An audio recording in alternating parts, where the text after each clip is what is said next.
and it ends all at once. Yeah, you definitely need to get a fader in there. Yeah, somehow. I got to get a fader or something in there. I've been saying that I was going to do it, and I get busy and forget to do it. But pre and post. Pre and post. Or put up a little text that says, "Okay, it's about to end." No. I mean, it just cranks right into it when you open it up too. Yeah, I like that part. Damn. I like that part because it sets the tone, but it needs to fade out. Welcome everybody to the Sunday Builds. As you can see, we are one wheel short on our cast today, but Jason will definitely be out. Our good friend Mr. Santucci, Steve Santucci, that was a guest last week, is coming in to sit in Jason's place, but he's running a little bit behind the 8-ball right now. So we're going to keep an eye out for him and let him in when he gets here. So definitely want to say good afternoon to everybody. There's our good friend Brian, Craig Jones, Jay Robbie, and Dominic Grace. Hey, Chris from Chris's House of Plastic. What's up, my friend?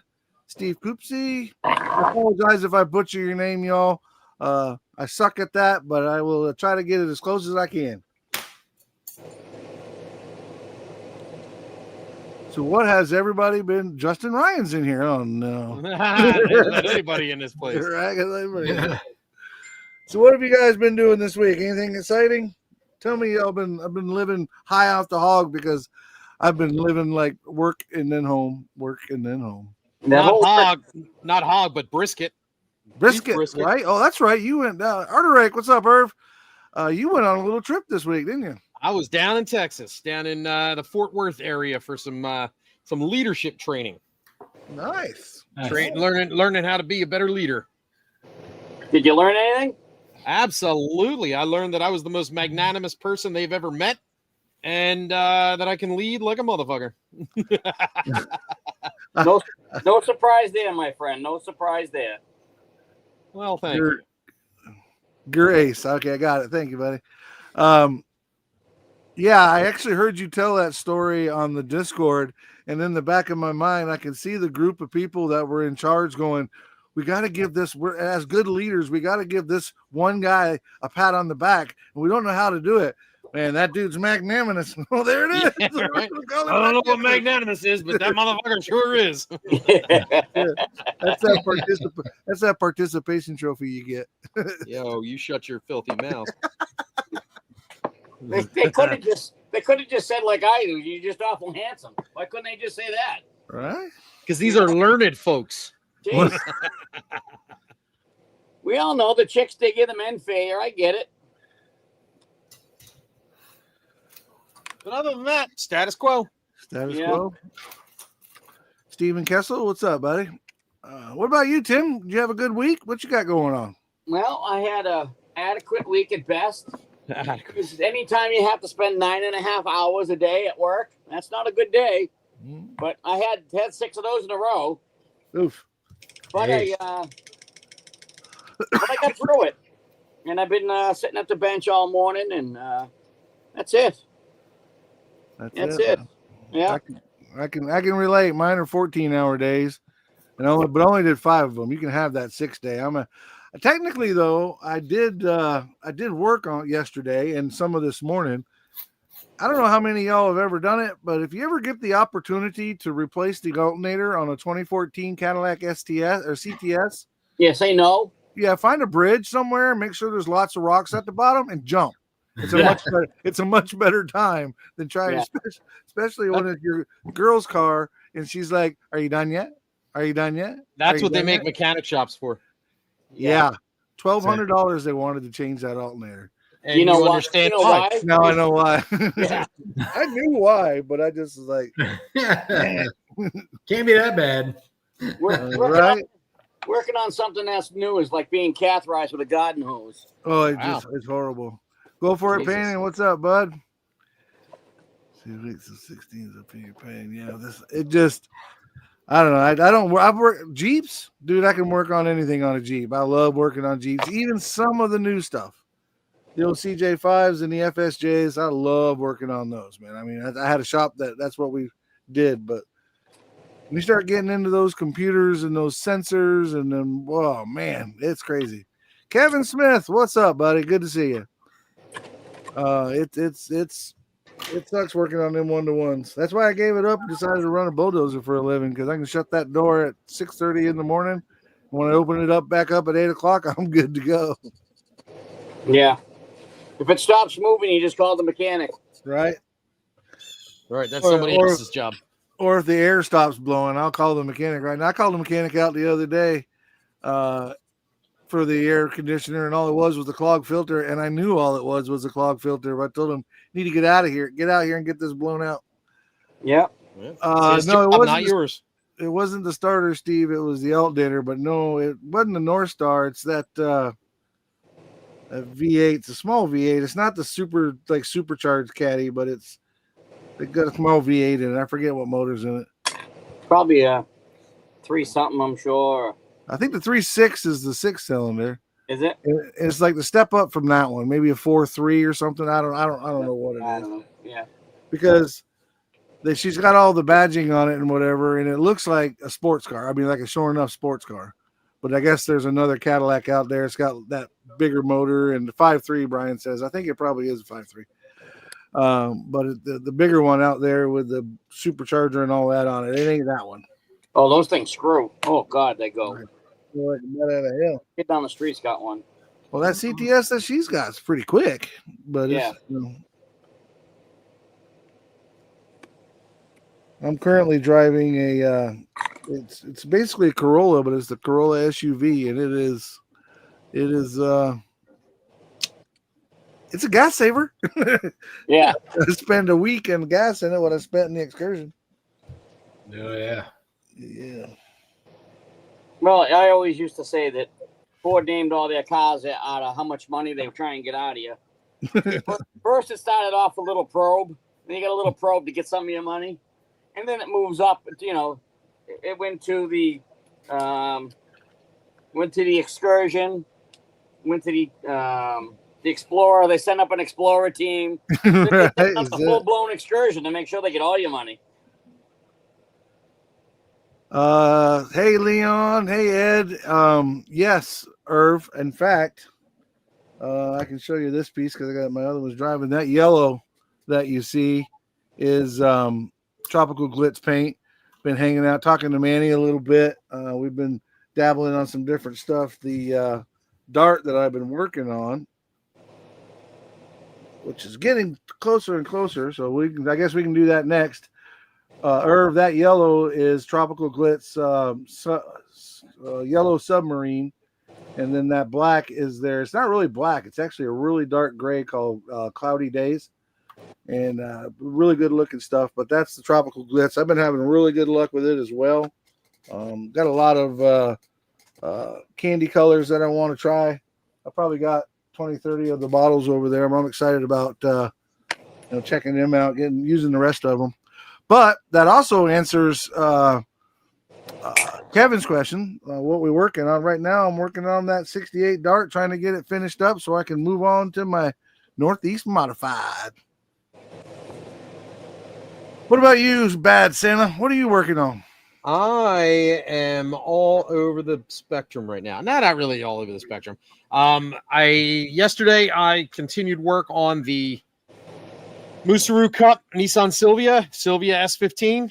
My body work is getting pretty close. I put a wide body kit on this sucker. Hang on just a second, because I want to look close at that. I'll get you. Yeah, make me bigger. Make me bigger, guy. Right. Got a little more sanding to do to line up some body lines and whatnot, but it's damn close. Yeah, it looks good considering what you had to do to make those pieces fit. Absolutely. That's great body work. Great body work. I am also working on the other version, the other kit that I had for Jason's Blue Ox Street Machine build. That's a 32 Ford? Yeah, it's a Chop 32 Ford. That's the chassis just about ready to go. Right now I'm modifying a drive shaft to accept the Buick nailhead that I had put together for it. I got to put the headers back on it and spark plug wires and all that jazz. So, I'm sorry, Justin. Hold it back up there again. There it is. Look at that. Love it, man. Looking good. Yeah. Look sharp. And this is that one that I posted pictures before of the. Where the hell did I put the body? Oh, the body fell down. It's got the chopped. Yes. chop body from Drag City Customs. Yep, Yeah. right. Which, by the way, he is still selling these kits until these bodies until his stock runs out. So if you don't have one, get one, because it was a gorgeous little body to put on this chassis. Yeah, you inspired me to get one. And then here's the interior. There it is, looking good, dude. Some Iceman Collections bomber seats. Nice. Shifter. Yeah, like Shifter, is that shifter and Iceman's too? It sure is. That's cool. That's cool. Nice. That's great. All right, cool. That's where I'm at. Well, we said he was running a little late. He's finally made it here, ladies and gentlemen. Let's welcome Mr. Steve Santucci. What's up, Steve? Hey guys, sorry we're running a little late. I was with two cousins who actually live in Georgia, and to have all four of the brothers, my cousins, together for the first time in 28 years, I had to take advantage of the Oh, opportunity. absolutely. Of course. Absolutely. Of course. Yeah. Life always comes Yeah. first. Yeah. That's it. How are you, Steve? Good to see you. Good to be seen. Huge. Welcome Some to the big party, man. Some big shoes I got to fill today. I huh? know, right? Yeah, Justin or Jason, rather, he leaves a big imprint, but I think he'll be all right. I mean, Yeah. he picked you for a reason, right? Yeah, I guess he did. Yeah. Right. I mean, hey, at least you didn't ask Riv, because right now he's probably screaming at his television set right now. right there. No, I think that game's over. Just end the season. And Yeah, he's got some new conniption fits to go over today. Right. it's not you and I, right? Not directly, no. Directly. Oh. Well, he goes, I would have liked to record today, but you got that ghost hunt thing. And I was like, yeah, Tooch is doing that the Friday build things. He goes, no, that was last week. I was like, I'm fairly certain the reason why Tooch couldn't do it is because he was asked to be another guest on this one again. He goes, well, one of these times you're going to have to choose between our podcast and being a guest on. I'm like, Rob, stop. It'll be okay. We told him last week, because I think I touched base with you like after the show, and he was making comments about it. James Durham says, good afternoon, gentlemen, and Mike. Scale Effect. Hey, Elliot, what's going on, buddy? Dave McGibbon in the house. And Tooch, there's been some conjecture on the logo for the new podcast, so that's got him all worked up. Oh boy. Uh-oh. Yeah. No, well, we haven't heard from Spivey. Well, I know. Well, that's different, but we already greenlighted the other avenue. So, and he gave us a shot of where he's at, and Rob's like, that's not what I want. So now he's got Celeste working on it. So, all right, my sis. All right, so everybody knows about our new artwork that his daughter did. Daughter's great. My sister said to me, she goes, "You're right. There is something odd about yours. The teeth." I go, "Yeah, I know." The teeth on your. She did nail Frankie pretty good though. Bernardi is spot on. He is spot on. And Riv, I think he was using his college photo. When he was a little taller. No, he was never a little taller. He's always been. Well, Tooch, you came in right in the middle of what we're working on, so we're going to go ahead and embiggen Tim and give him a chance to show what he's working on today. Oh, I got. I finished one of my zombie builds. I finished that. Oh my god, hell yeah, dude! That is beautiful. Awesome. Love that green. Love that green. Yeah, come out really good. I'm very happy with it. Sweet. Beauty. Considering it's been stripped twice, that's why it was a zombie build, and this time I finally got it right. So yeah, it come out good. Looks really good, boss. Gorgeous really color. Nice paintwork. The only thing I don't like about these Mobius kits, and they got to do better, is the glass. That is true. Their glass is terrible. Yeah, compared to the rest of the model. Yeah. I'll show you under the hood. Hood fell off. That's all right. It's easier to see that way. Yeah, that looks good, That's man. nice. Yeah. Dude, that's sharp. Yeah, so come out good. Paint come out pretty good. Love the wire wheels. Could shine a little better. Those are the kit wheels, believe it or not. Yeah, Nice. I just put a little black wash in there, and they came to life. So nice. So that's their chrome as well. Yeah, everything. Chrome them. This is a box stock build. I took it out of the box, so I really shouldn't say it's a build. It's an assemble. Oh Jesus! Let's not go there. Yeah, let's not go there. Yeah. So yeah, I think the paint could have been a little better, but it'll do for now. Looks good, brother. Looks good. So I got that finished, and then I really wanted to aggravate myself, and I started an old NASCAR build. Oh, the anniversary Dale Earnhardt car. Yeah, the anniversary car. I painted it, and then I added some pearl to the clear. It's been wet sanded, so it don't shine, but I added some pearl to the clear, and now I'm starting the process of using old shitty decals that don't want to cooperate, don't want to stay down. And so what I ended up doing is putting all the decals on, putting some solver set. I put it in the dehydrator for about an hour, and now I just brush some clear over them. And then when I clear it with a 2K clear, you'll never even know that I brushed clear over them. But it'll help the decal set so the 2K don't get under it and eat them. Right. So I been doing a lot of decals myself. All right. That's where I'm at. Well, looking good, my man. Looking good. Thank you. Great. Mr. Jody, you ready to share what you're working on today? Yeah, I'm not doing too much over here. I've got this. I completed this a while ago. The custom F100 here, and I am working on adding some hinges in to hold the hood up, but I'm actually attaching everything with magnets. Okay. So tough to see, but down in the little channel down here, I've added a couple magnets, and I'll add some metal to the base of the hinge itself, and then I'll attach the magnet on the other end here and glue a little piece of metal on the bottom of the hood, so it'll hold it up, but then the whole thing can be closed. Nice. And what kit is that? What brand? This is one of the Mobius kits. It was, It's the one that's got 3D printed wheels and tires, and it's got a 3D printed Coyote engine. I did a bunch of underhood detail. Nice. It's got all scratch built suspension under it, aluminum tubing for the exhaust, 3D printed mufflers. Yeah. Okay. All right. Yeah. Where'd you get the tires and wheels? MCV products.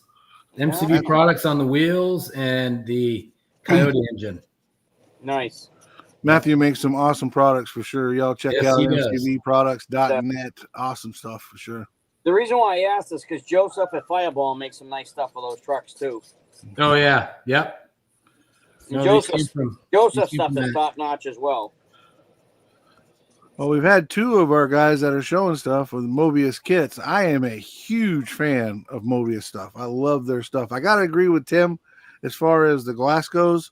I think the glass could be better. But for those of you that don't know, Pegasus actually owns Mobius. And they're at least they're still made here in the States. So I guess that's a bonus, right? Yeah.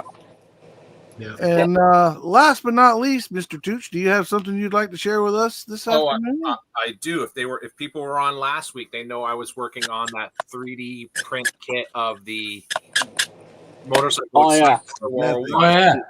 Wow. It's great. I'm not even halfway through the painting. Airbrushed base. Now I got to work on all the little small accessories that are not the base color. So the tires were first, and I made a huge mistake, a mental mistake, is I glued the spare tire on over the other tire. So I made it work. But for those who may not be aware, tar is not added to rubber tires until late 1918. So anything before that, including bicycle tires, were typically white or off-white, yellow-white. Yeah. I like to use Vallejo. I think it's AK or Vallejo, like warm gray or stone gray. It's got a little bit of that tan in there, and I hit it with a little yellow, mix it in, because vulcanized white rubber turns yellow in the sunlight after a while. Absolutely, yeah. Yellow. Like limestone turns, people don't realize limestone turns yellow. The White House actually was at one point, before they painted it, was turning yellow because of the oxidation. But now I got to work on the engine. That's going to be challenging to paint from one side. The other side is pretty easy. But for a kit for 3D by Copper State, I would buy another one and do it again. It's a lovely kit to go together. It's not so much the assembly or the making of putting it together. It's the painting that takes the most time to really make it pop. So that's what I'm working on. It looks awesome, super delicate. Oh, it is. Yeah. Oh, even like the brake wires, the brake lines, a few lines, all those delicate lines. even the unique wire wheels, they are very, very delicate. People say, what are you going to do to airbrushes? Yeah, because if I rattle can it, it's going to be too thick. Yeah. It's going to destroy that thinness. So I hit it when I was at like 8 psi. Wow, just missed Very, it. very delicate back and forth with it. But He didn't want the air to even break it. No. Yeah. So It I looks have to be amazing, careful dude. with and the paint gives it a little more rigidness and gives it a little more coating protection. So, but that's where I'm at, and I'll be painting it throughout this next 2 hours. There's a lot. Looks amazing. It's It not does even look- done, and it is very, very impressive. Yeah. Yeah, that's awesome. It's showing us where 3D is going if it's in the right hands of people. Yeah. As far as kids, even with accessories, it's really, I think, going to change our hobby to where we're going to be. I mean, we talked about building and assembly. I mean, it's the same difference. A matter if you're scratch building means you're making it from scratch from materials and then adding it on. But in the end, I think 3D is going to be able to allow us to do topics that were not accessible before, especially because injection mold is so limited by the cost prohibitiveness of it. Yeah. I agree. But even some injection mold companies have really found ways to really make even like wire wheels a little more closer to scale. Oh yeah, like Oshima. Yeah. I have a Toyota 2000, I think it's called. The wire wheels on that kit are absolutely incredible. Yeah. They're stunning. It's unbelievable that they were injected molded. They're beautiful. So yeah, that stuff's come a long ways as well. Yeah. We touched on it a little bit last week, and I know in the armor and aircraft world that there's some kit suppliers that are already adding 3D as a package. Yeah. I see that coming into the automotive side more sooner than later. For sure. In my opinion, and I don't know, it's not based on any fact, it's just based on my opinion. But you'll be able to buy an injection molded kit for X amount of dollars, or you can buy a plus kit. Yep. The same kit, but it'll have some 3D or some printed stuff and maybe even some photo etch. I see that being the future. I don't know that it'll ever go completely over to 3D printed. There was a comment made once before where you go to Walmart now, or you go online and then you'll just buy a file to put in your 3D printer from Revell, AMT, and all that. I really don't see that. I mean, I guess it's possible. Maybe it comes as an option, but I don't see that being the only way that you're going to get kits. No, I think they, some of them are working with mom and pop operations, and they're doing the design work, and they may print it. Or if the mom and pop is superior in printing, why put the outlay cost, right? Get the unit price and then put it in. And I think you're right, Mike. You took the words right out of my brain, saying I think you're going to have different grades of kits you can buy because of that. Right. And I think it would be silly for these big manufacturers not to start embracing it, because that's how you stay afloat. Yeah, that's you got the times, right? Yeah. So Edward is already doing that. Yeah, with a lot of their aircraft kits. Right. And is it not Minicraft? It's Mini Art. Their figures now come with resin heads, because usually the head is the one on a figure is one of the least detailed when it comes to injection mold. And now that they're adding that resin, is it 3D? I haven't looked, but 3D print has come a long way with that as well. But adding that resin head will make a figure, will take away from the lack of detail in a figure and just draw your eye in. But again, I think that's how how some of these big mainstreams are gonna. You don't have to retool. You can add new accessories to it. Right. Or buy an accessory pack type thing. Yeah. Like you do with armor now, armor and aircraft now, especially armor, because I say especially armor with us doing the Korean Sherman here next month. There's a lot of stuff out there that are available as add-ons to the kit, right? You just buy it for that kit, the gun barrel, the tracks, and the 3D printer, photo etch stuff. So maybe that's what they do. They offer it as a upgrade package, but I really think that they'll put it in the kit and make it part of the package. Yeah. I mean, we're already seeing like Andy's Hobby, when they do their 1/16th, 1/35th under their label, but with one of the big manufacturers, they work with their accessory companies to accommodate with making accessories with that, so they can actually have that available on their website exclusive through them. And that's how the mom and pop stores have kind of the bigger ones have really carved out a niche for them in the hobby as well. Right. I had been saving for a few months to buy a kit from Iceman, and it is this kit here. I've wanted that one for so long. And it is resin. The body, there's not a mold, there's not a line on that thing anywhere. Is that 3D printed? Yes. It's resin. Okay, poor resin. Full resin kit, but I mean, there's not a sink mark. There's not nothing. It'll just have to be primed and painted. Yeah, that's beautiful. And no warpage on it too, because sometimes if it's too thin, it warps. No, this thing's got some heft to it. Yeah. When it's all done, it'll have some weight to it. But I mean, everything is perfect on it. Everything. It's a complete kit. I'll show you the rest of it. So here's some of the detail parts in the trees. Those are 3D printed. Right. There's another one with all the door handles and all that stuff in it. And then there's the seats and the bumpers. They're just resin, but the detail on them is crazy. There's the rest of it in there. There's one more bag with more stuff in it, but I mean, it's quite a few parts considering what it is. But the stuff is just absolutely perfect. Absolutely. I was shocked when I took it out of the box for how nice it was. They're not cheap. They're definitely not cheap, but they're well, nice. It's funny. I got it from Iceman, and I used an old promo code that I thought would have gone away when something else went away, and it worked. So I ended up getting it from like $50 off of what it normally is. Nice. So look, high quality kits like that are worth every penny because they're going to bring you hours and hours of joy. Yeah. And the finish, and you can screw it up by your paint job and assembly. Yeah. At the end of the day, I'm not a big car guy. I have a very narrow window for it now as an adult, but I'll tell you that Cadillac 48, have a Hudson, I'd be all over a Hudson. Yeah. Yeah, they're nice. Yeah. Or even a Studebaker. Yeah, I think he had a Stud.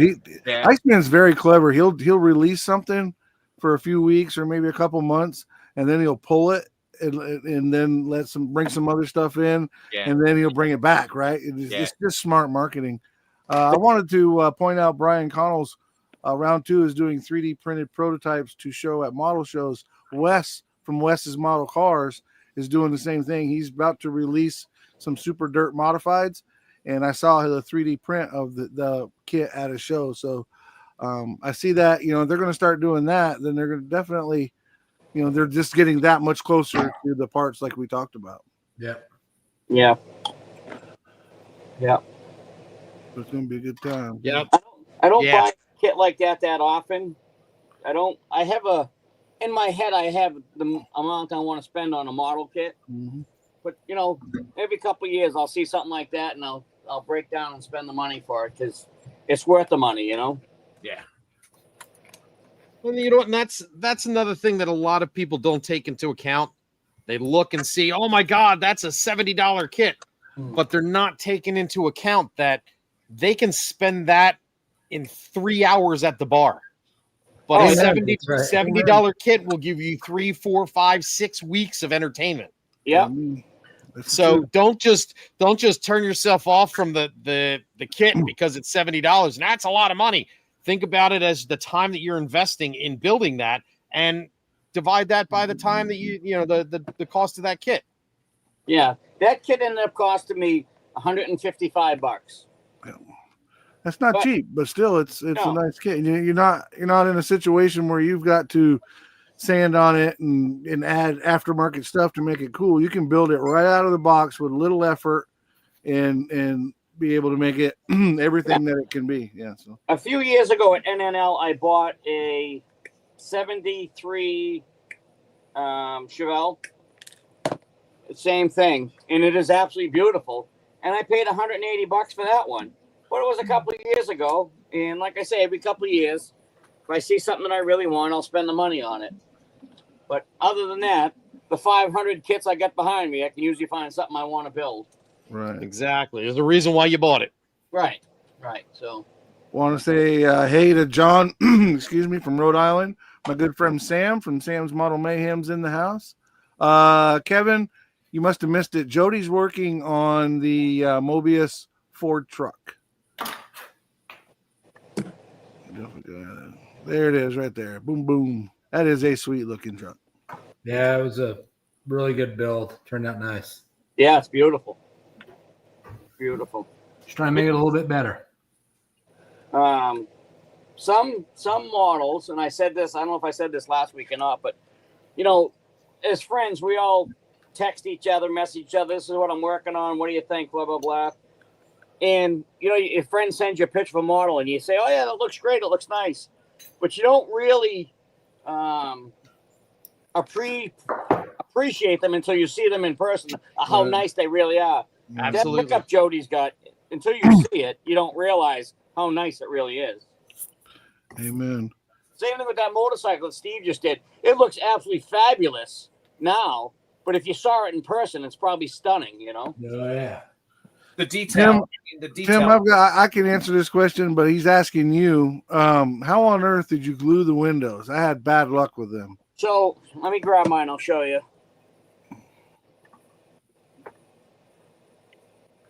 That is the downside to the Mobius kits. The glass is can be a pain in the butt. Make me big, Mike. I'm making you big. And bigging him. I'm bigging him. All right. So if you look close, you can see my back window sticks out a little bit. It's not flush. It doesn't fit good. And the windshield's the same way. If you see it, look at the top, it sticks out some. Yeah. So my mistake was when I painted it, I didn't clean out where the glass sits so it didn't sit in all the way.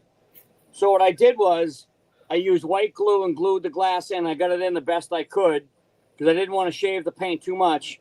And then I just brush painted the aluminum again over it so it doesn't look as bad. So that when you put the windows in, the best thing to do is clean out the paint around where the glass sits. Because when you paint it and then you clear it, it gives you a little bit of buildup and the glass won't fit in all the way. So if you clean it out really good, the glass will fit in. So clean out a little bit and then brush paint some silver around there to, where you cleaned, you don't see it. And then your glass should fit in better than mine does. Good deal. Yeah, we just said this in the beginning of the show that I just finished that other Mobius car and the glass fits terrible on that one too. They need to do better with their windows. So is it that the glass fits terrible or that it's just super tight tolerance? Well, it's a super tight tolerance. Yeah. And when you paint it, you get a little bit of buildup. But I have another one of these kits. As you guys know, I had a strip one. So I took the glass out of that kit to see if it would fit in the window with no paint on it, if it would fit in the frame, and it doesn't. It just doesn't fit good at all. It just, they should have went like what everybody else does and put the glass going in from the inside. Right. From the outside, if you've ever built any of their Ford trucks, putting that windshield in, yeah. Yeah, it snaps in. I actually chipped paint down at the bottom. I had to touch it up. Right, a little bit. exactly. It's just that did not fit very well at all. No. Yeah, it's not a good way to do it. So my only complaint with Mobius kits, I mean, they fit together beautiful and all that, is they need to do better with their glass. That's the only issue with the cars. This 68 Dart that I'm working on is one of the ones I think is the best in the glass. It doesn't have that big rail that runs over to the top and connects to the front and rear. You gotta cut all that off. Yeah. It actually does just the opposite of the Mobius. It puts a flare on the outside of the window. So when you bring it in from the back, that little bit of a flare on the outside is what sits up against the inside of the window frame. So it lines it right up really nice. Yeah. Well, I hope that answered your question, and I hope it helps. Just do some test fitting and some dry fitting before you paint it. And what you could do is tape off the inside of where the window glass sits so paint don't get on there at all. When I do the next one, that's what I'll do. So it'll fix up. Well, Justin and everybody be glad to know that our good friend Riv stopped by. He's very disappointed and then left. So we've done our job for the day, fellas. We've disappointed Rod Riv, so that's a good thing. Why is he disappointed? He stays disappointed because that's just Riv's state of being. If he's not at the center of attention or the focus of the conversation, he is very disappointed. Yeah. Well, last week he said he was disappointed because he didn't get an invite to be on. And my comment to him is, I know how it feels because I haven't got an invite to be on his yet. There you go. Shots fired. Shots fired. Yeah, bring it, bitch. He says, I'm here, you ungrateful bastard. Well, But I still don't see the formal invite for Tim to go on to your show. So I don't know. I'm with Tim on that one. Listen, I know I'm goopy looking and I smell bad, but you know. that's all right. It's an audio podcast. Yeah, there you That's go. right. I have a face for radio, that's for sure. And a voice for the written word. Yeah. The hell's the damn holes?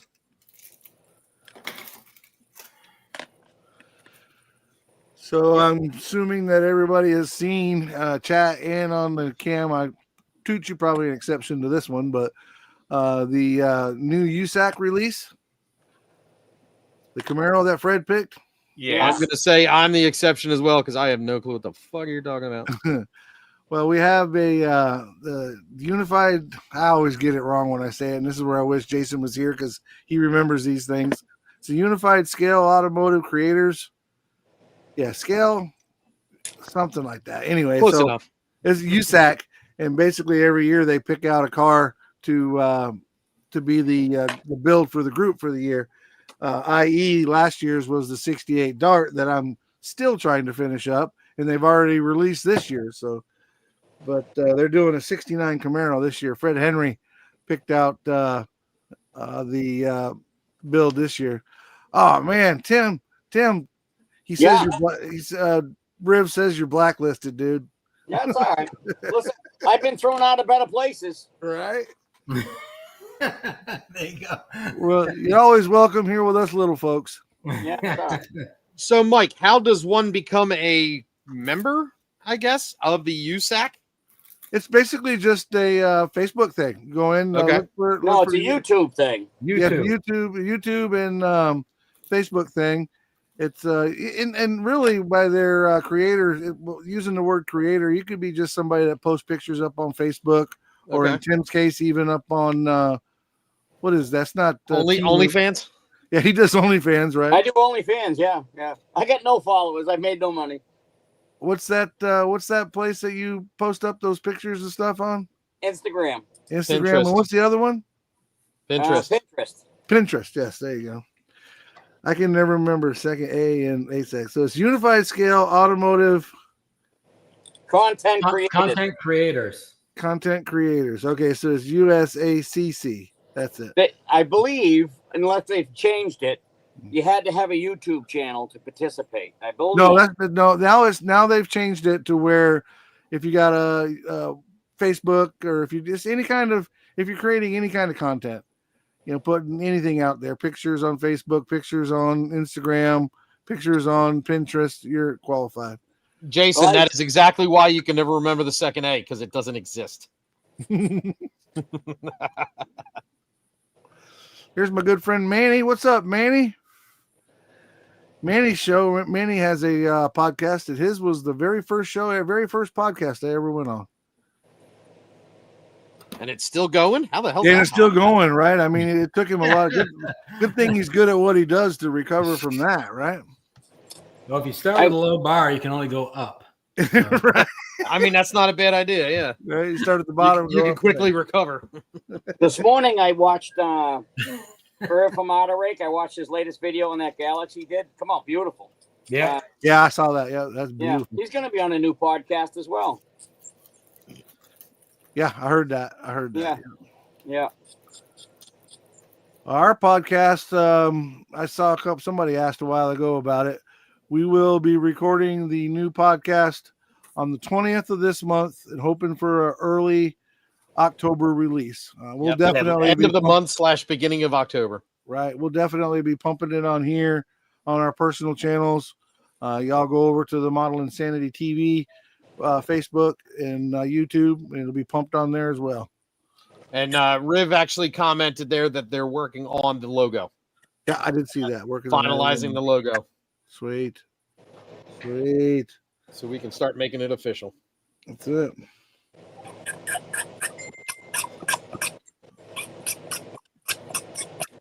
Arr. Somebody's calling turkeys. Yeah.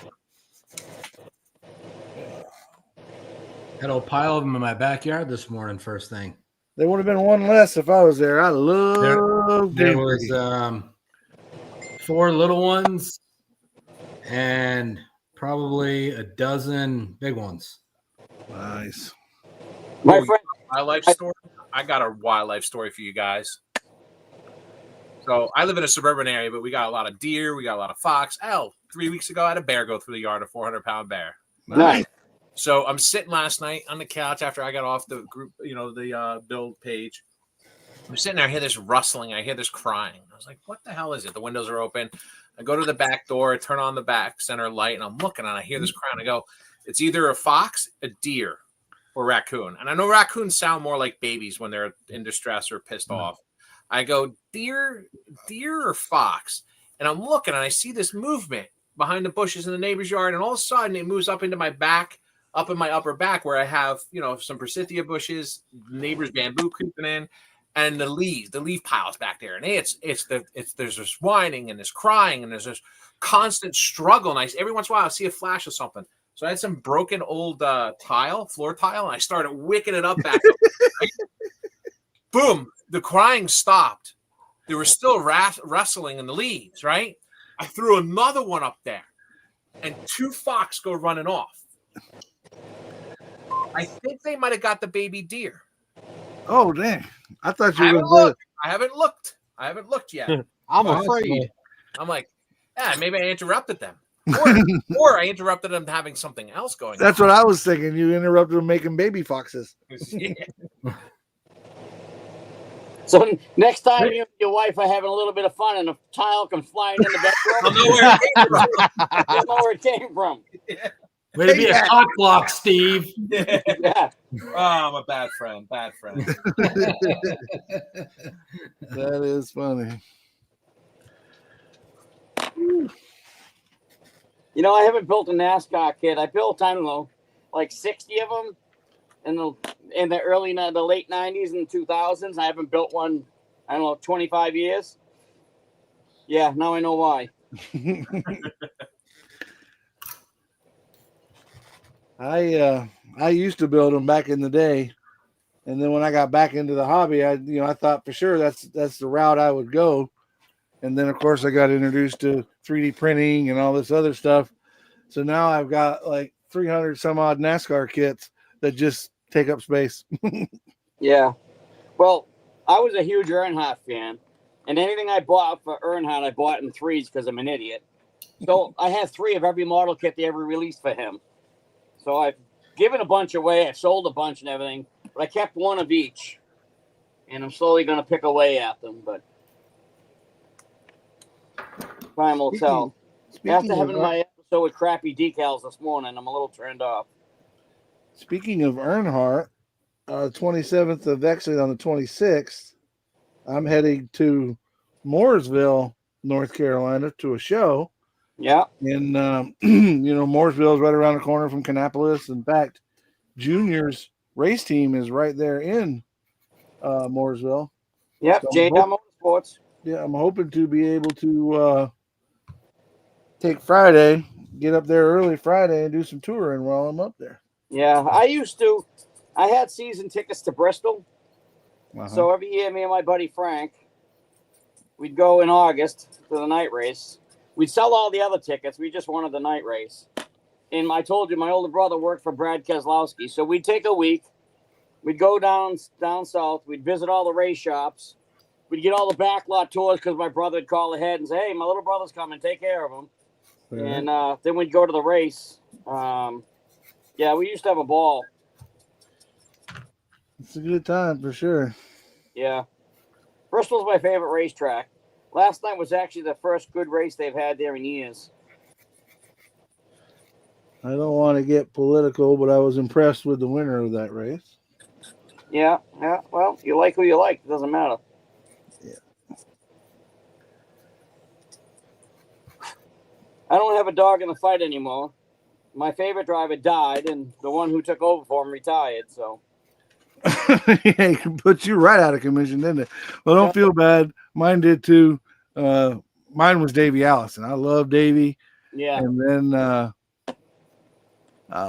when Dale Jarrett retired, and then it seemed like all the Ford guys were falling out because it's still in my bones. I can't do it. I cannot root for anybody in a Chevrolet or a GM product. I just can't do it. Yeah. It's just not in my. I mean, I always had respect for Senior for what he did, what he done, who he was, and all that, but I couldn't do it. I just couldn't root for somebody in a Chevrolet. It goes against my religion, I guess. Yeah. We used to have a bucket out in the garage because I got a huge garage behind the house.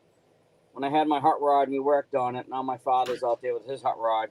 We had a 5-gallon bucket of Speedy Dry because we're always pulling engines and all that shit. You make the stuff. But a friend of mine come over, and of course we were all GM guys, and he painted the Ford logo on it, and then above it he put Ford disinfectant. So every time a Ford was in the driveway, we had to put a little disinfectant out, clean up the mess.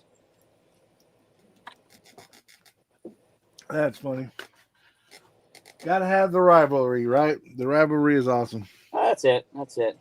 It's NASCAR races are one of the few places that you can go and agree to disagree. Right.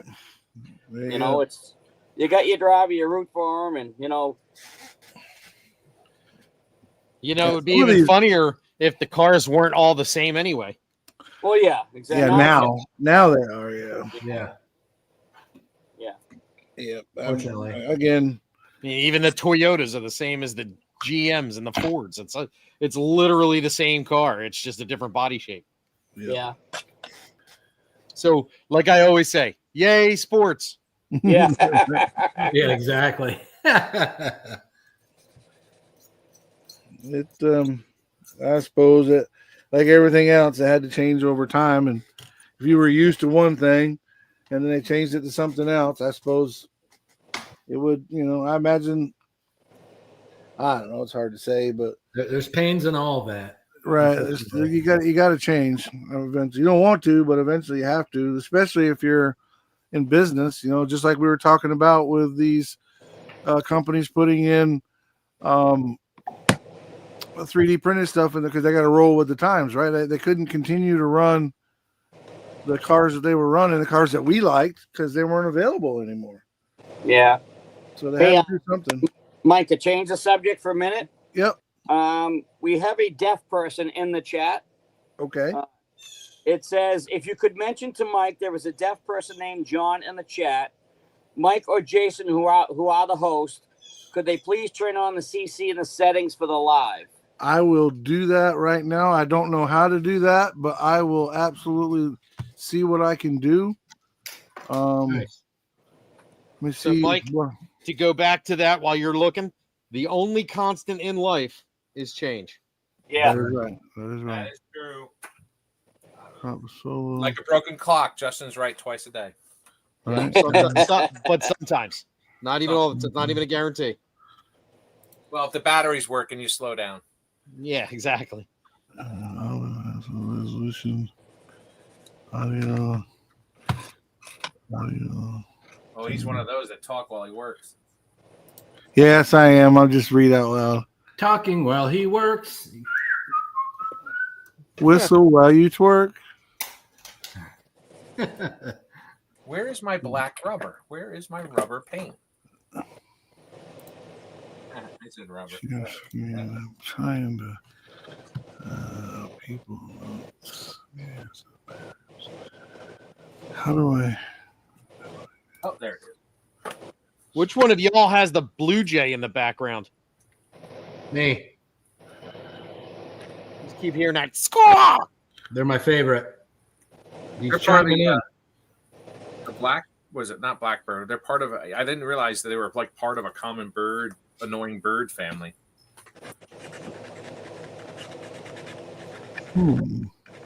I had, what was it, earlier in the year? I had a blue jay attack a baby robin out of its nest, and I watched the robins try to attack from the blue jay, and then I had to get involved. And I'm like, my wife reminded me, like last night, she goes, "It's nature. It's the natural course of things." I go, "Yeah, but you never said that when your son saved that baby shark from that seagull."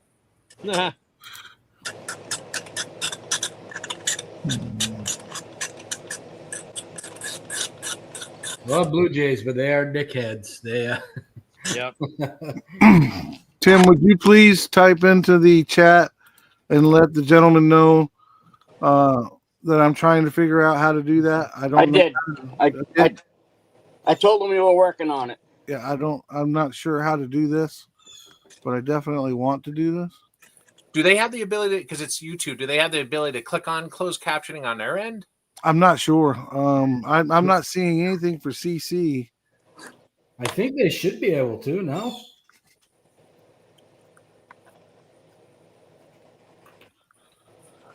I don't.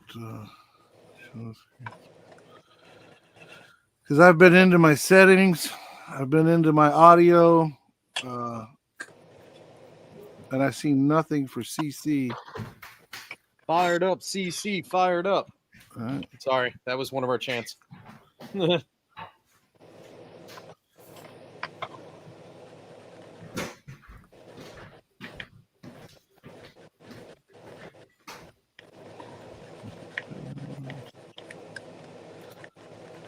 that's weird. Now, when I use YouTube in the classroom, you have the option to click on closed captioning on the user's end, but I don't know. You do. Yeah. Still no CC yet. He's saying no CC yet, so I don't. I feel bad now because I would love for that to be able to get out, but what's in my media? It's not in my media assets.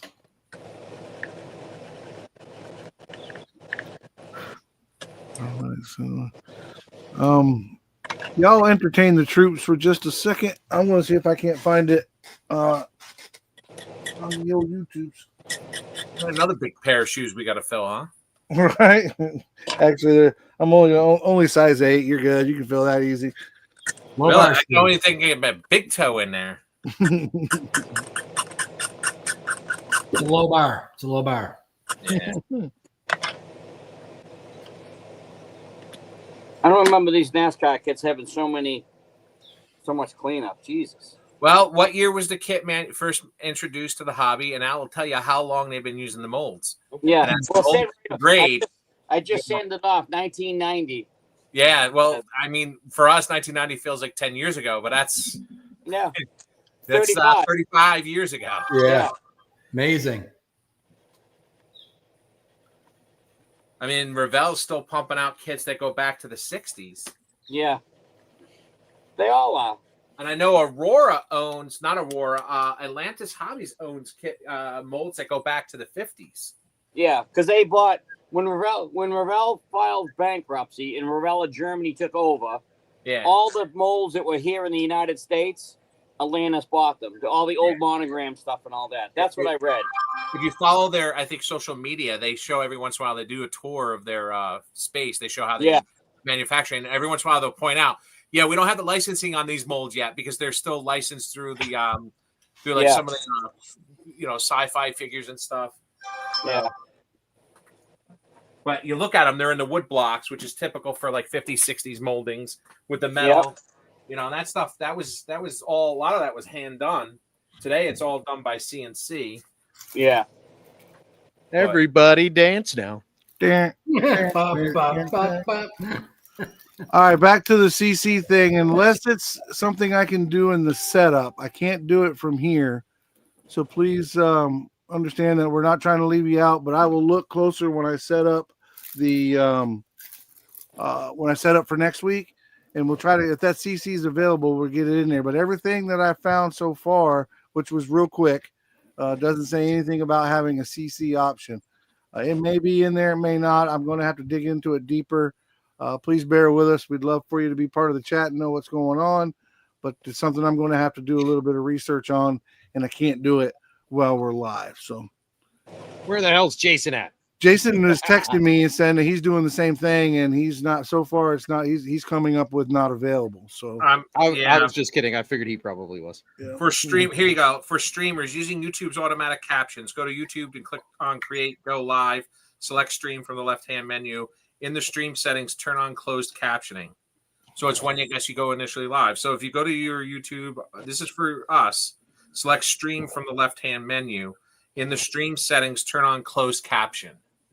All right, so that would be when I set it up. Yeah, when you set it up. And then Yeah. choose automatic captions as the caption source and select your video language.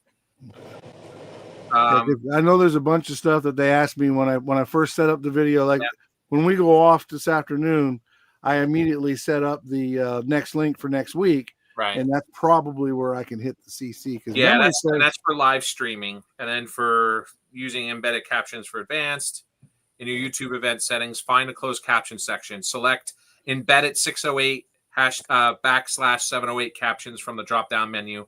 In your encoder settings, choose EIA 608 /CEA 708 captions, also called embedded captions. You may need to work with a captioneer to send captions over a specific ingestion URL.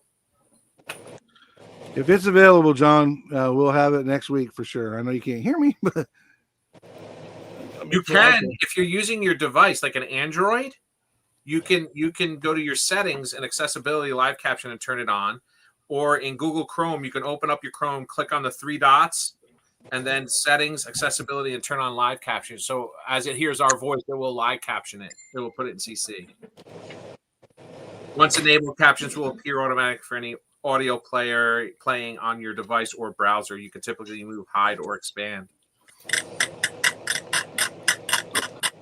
And ladies and gentlemen, that's how you use AI to find what you need very quickly, because Google sucks because it gives you everything except what you want. Yeah, ain't that a fact?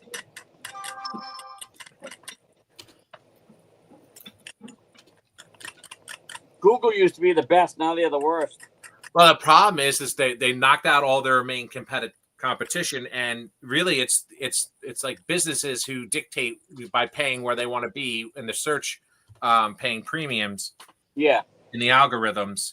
So when you're doing research on a car, you get like all these kits, and you get people who post it on Reddit, and you get all their kits, and you want to see the actual car, so it takes you hours more to find the actual photos. Yeah. Right. And it used to be the more you defined what you were looking for, the better chances. But that don't even work no more. Nope. Who would have think that in America it all became about money? That never happens here. What?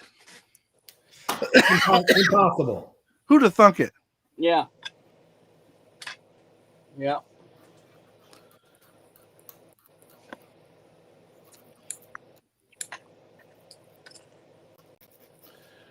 But remember. Oh, but anyway, that was cool. At least if nothing else, I know to be on the lookout going forward. You don't have that handicap or that disability. You don't think about it, right? Yeah. Now it's something. Now it'll be in my mind for a while. It was actually Brian from Hobby Emporium that asked me to. Yeah, pointed it out. Yeah, he's helping him along there. But we want everybody to be able to take part and hear my beautiful voice. That's what it is. Everybody just needs to hear this, melodic voice. That took me a minute to remember that word. Melodic. You need to chill out. You need to chill out. I got bit by the Rob Riv bug. Don't make me go get the spray bottle, Mikey. Does the Mikey want the spray bottle? It's better than the last thing. It puts the lotion on its skin. That's right. Just means it's just easier to peel off. Wow. I mean, I wouldn't call your voice melodic or melodic or melodra. I would call it kind of like fine crushed gravel. I was going to say nails on a chalkboard. No, because I would have to unmute. No, it's more like when you throw the sand in the rocks in the rock tumbler, and you're at the last day of the 15th week. Yeah. Thanks, Stitch. Yeah. I remember last night when you said you were on Team Mike. I'm really starting to question that now. Yeah. All right, Mike. You could make a bishop kick out a stained glass window. Don't worry about it.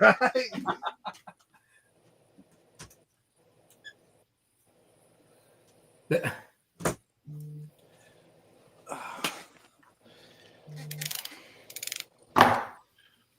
The voice that sounds like nails on a chalkboard. Thanks, Chat. My good friend Chat giving me a hard time. If I didn't have you friends, though, I mean, where would I be? I know. Where would you be? Yeah, we're moving right along on this 32. Mike, want to embiggen me? Hang on just a second. Test fitting the body on the frame. Got the motor mounted. Ooh, yeah. Nice. Nice. There you Now, go. isn't that the Iceman Collection's lower It chassis? is. It's the Iceman Collections dropped chassis and the Wild dropped front axle. So this is between Iceman Collections and Drag City Customs. This is like their car. Yeah. That's the same setup I got for mine. Robert Judson, welcome to the group, buddy. Judsonian. I bought that same setup. The same you turned me on to the Drag City body, and I knew about the Iceman stuff, so I got that from him. So I'm excited to get started on mine next. Your base kit was the Revell, the Revell kit with the black box or black artwork. Yeah. Yeah, the 32 three-window coupe. Yep. Let me know what you think. Uh-oh, did we get something in the mail, guys?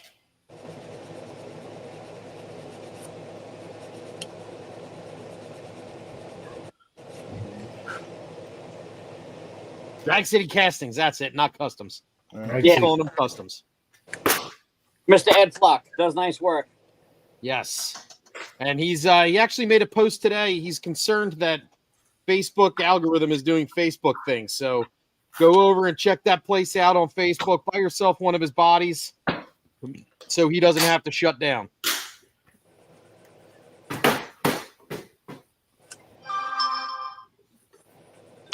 If I spend one more Sunday with you guys, I might actually end up building this. Yes. Nice. There you go. I go back to my childhood to the first model I ever built. That is too cool. That I've got that light blue Chevrolet. I think we talked about it one time. Yeah. Yeah. I tell you, I bought it 10, 11 years ago because it was the first one I ever built. But, the Camaro. I'd like to find a good 67 also. See, if you do that 69 Camaro, you can actually enter in the USAC build as well. Place to share your it's just a place you do an open video, right? This is me doing my video, or open pictures, whatever. You don't have to be a video. Turn it into them, and then somewhere along the way you show some progress pictures or video, and then at the end you reveal it.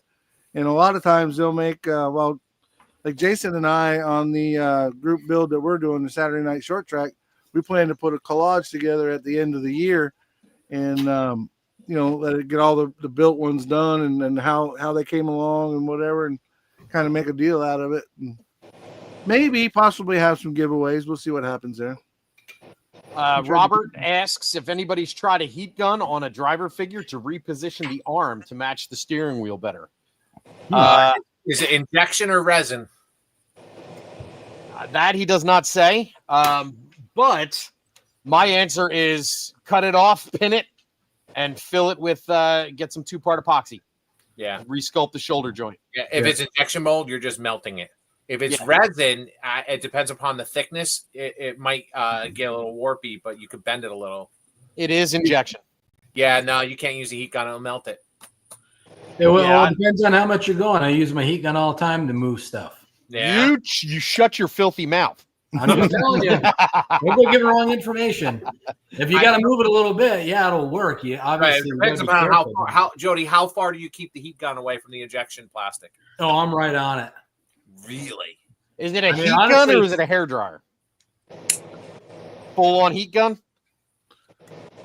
Okay. That thing does some damage. That looks like a sci-fi hair dryer. For right.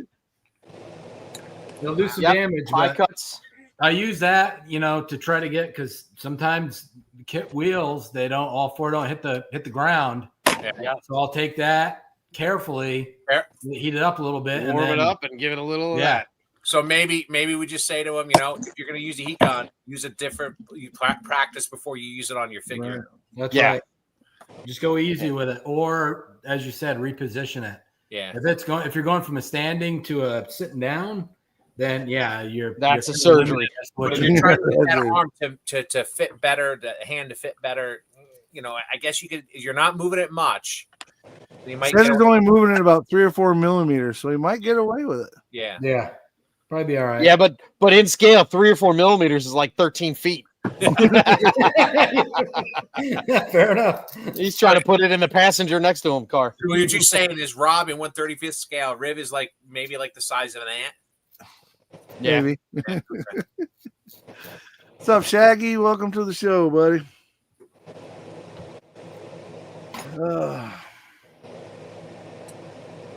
Jason Rothgeb says he's been plugging the poop emoji out of Ed. He just finished up a 69 Nova using his L88 hood. Nice. It's Nice. Drag City Castings. I read that comment differently. I'm glad you filled in some of the gaps for me. There we go.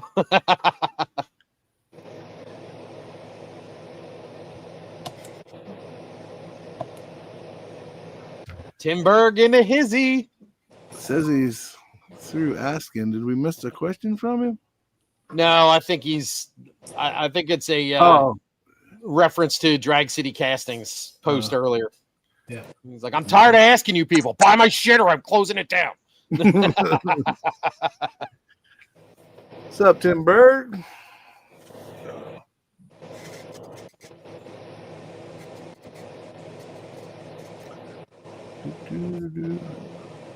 Practice on a plastic spoon. That's a good idea. Or you learn how to. It's a little bit thinner, but it's thinner and a slightly different plastic makeup. If you have a spare figure around, that would be ideal. Yeah. You can practice being Neo in the Matrix as well. Oh, just got to remember there is no spoon.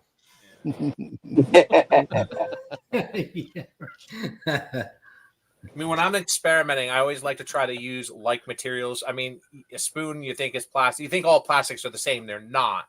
Their polymer structures may be different.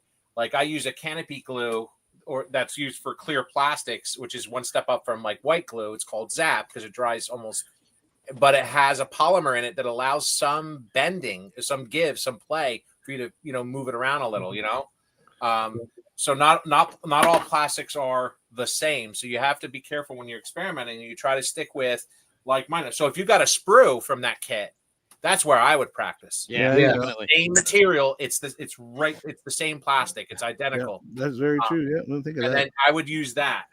I mean, then again, when I was a kid, I used to use lighters to bend sprues in order to get to make antennas. So Yep.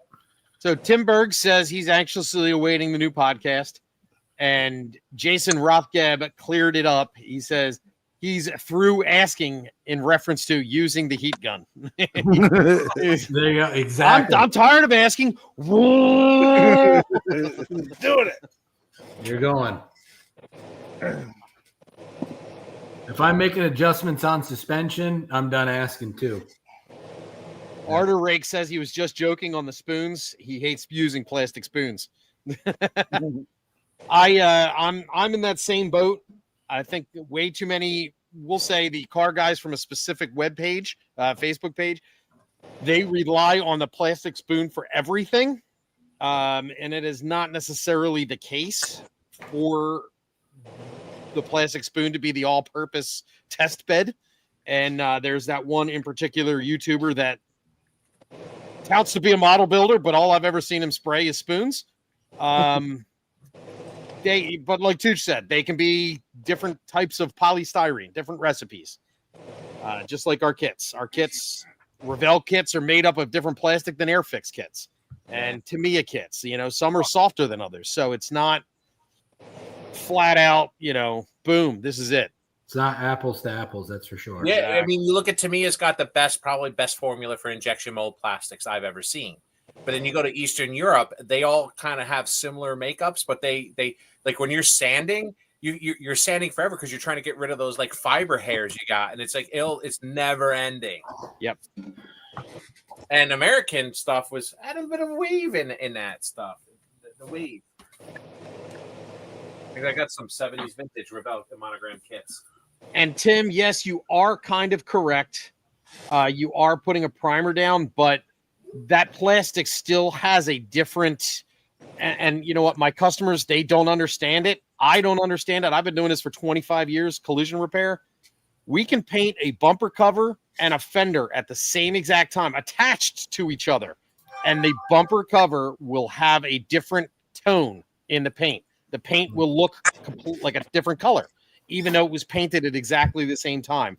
That plastic substrate absolutely does have an effect on the top coat color for some reason, even with primers, sealers, undercoats, all of that.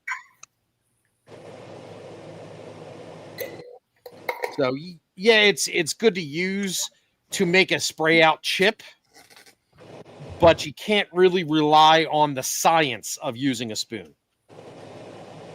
I use spoons just when I want to see what a color looks like. Yeah, I'll as a paint chip. I'll paint the spoon, and then I take to me a brush clear when it's dry and go over it just to get an idea of what the color's going to look like. Exactly. And but then you get. Then I bring it and show it to my wife because I'm colorblind and go, honey, what's this look like? You can get into this conversation about the spoons and whatnot, and then inevitably on that other Facebook page, they will absolutely go, well, you're having paint problems because you didn't wash your plastic spoons in Dawn to get the mold release off. Yeah. Oh, I love that one. Because do you wash them before you put them in your greasy mouth? No. And listen, spoons have a place in this world. Without spoons, I couldn't eat my ice cream. So we gotta have soup. And soup. You ever try eating soup with a fork? Well, it depends how thick it is. All right, settle down there. Quit being the damn voice of reason, teacher. That's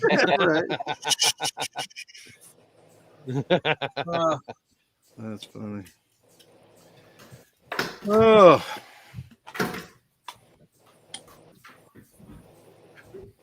I'm telling you, Tim, friggin' 25 years in a career that relies heavily on coatings. You'd be surprised the shit you learn.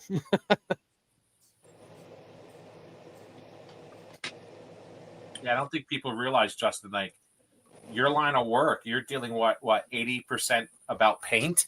Yeah, one paint. Yep. And then having to know that some of the people we know, like Jeff Hearn, who's a paint manufacturer for good 20 some odd years, we understand like pigment. The size of pigments are to actually scale. Yep. Like your pigments for modern, for painting a car is going to be different in its thickness than than for a model paint because it's thinner. Absolutely. Yeah, the pigment size plays a lot. Yeah. Typically a paint that you spray through a 1.1 spray gun is not, even with reducing it a lot, may not necessarily come out of an airbrush. And that to translate that, or to show a good example of that, metal flake. Yep. Metal flake you can spray out of one of those guns, even a reduced size, what they call small metal flake in the automotive world. You're not spraying that through an airbrush. I mean, not the typical way anyhow. You might be able to, they got some add-ons that blow it on after it's come out of the, after the paint and whatever's come out of the brush, but you're not going to get it to run through that airbrush. It's just not going to happen. And then that's not even getting into the discussion of scale size of those flakes. Right. Even the smallest flake, if you were to spray it on a 124 scale car, would mean that flake is like the size of a dinner plate. Yeah. Well, and you look at the pigments that we use to weather our armor stuff. It's actually paint pigment. Yeah. And when you mix it up with a little like alcohol, rubbing alcohol, it's still a little bit on the chunky side. A little gritty. Yeah.